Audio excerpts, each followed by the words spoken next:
bugün. Ulu Bereskan'ın Tebrik jır at kazangan artistkası Ilüse Hujina. Alkışlayız. Yarulin! Alkışlar! Ярые фанатки, мы просто, ты знаешь. Три друга, которые питалайко, да?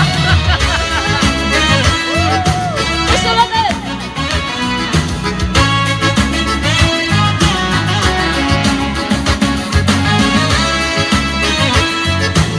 Dostlar, ikiniz birga. Hey!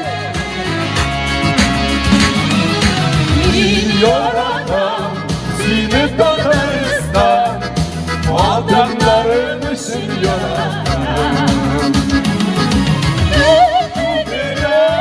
Yeşil yaşlar yola, yağmurların için yaradan.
Dostlar, yaratığız Tatarstan'ı, dünyadaki en yaxşı respublikanı, yaratığız küçüklerin, kızların ham olayların, kişkinelerin ham olaların, etteşenliklerin ham usulliklerin, yaratığız Tatarstan'ı.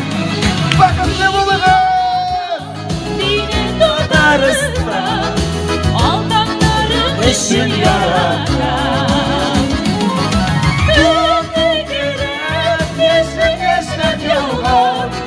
Yağmurların için yaratan.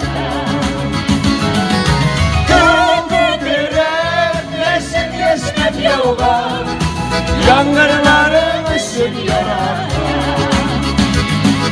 Tataristan Seni yaratan, Tataristan seni yaratan.